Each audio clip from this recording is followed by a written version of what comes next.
स्थान राजस्थान के एक छोटे से गांव भोरगढ़ में यह घटना घटी थी। भोरगढ़ का एक पुराना हवेली नुमा घर, जिसे लोग रायजी की हवेली कहते थे, पिछले कई सालों से खाली पड़ा था। इस हवेली की एक खासियत थी इसकी सबसे ऊपरी मंजिल पर एक छोटी सी खिड़की। गांव वाले कहते थे कि उस खिड़की से हर रात कोई लड़की झांकती है, लेकिन वहां कोई रहता नहीं था। 1995 की बात है।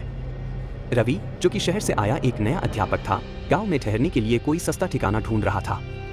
गांव वालों ने उसे रायजी की हवेली में रहने से मना किया, पर उसकी जेब खाली थी। उसने गांव वालों की बातों को अंधविश्वास मानकर अनसुना कर दिया और हवेली में रहने चला गया। पहली रात सब कुछ ठीक ठाक था, लेकिन दूसरी रात रवि की नींद अचानक खुल गई। उसने ऊपर वाली मंजिल से किसी के हंसने की धीमी आवाज सुनी। उसने टॉर्च उठाई और ऊपर जाने लगा। जैसे ही वह छोटी खिड़की के पास पहुंचा, उसे ठंडक का एक अजीब सा झोंका महसूस हुआ। खिड़की के पास पहुंचकर उसने बाहर झांका, लेकिन वहां कुछ नहीं था।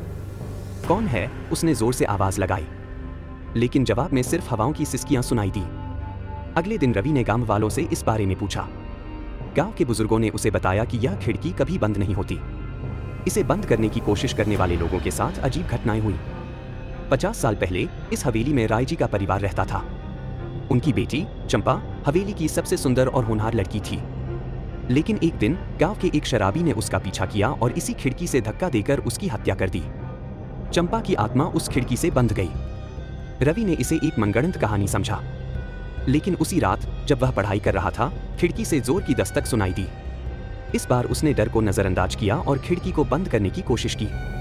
जैसे ही उसने खिड़की बंद की, एक भयानक चीख हवेली में गूंज उठी।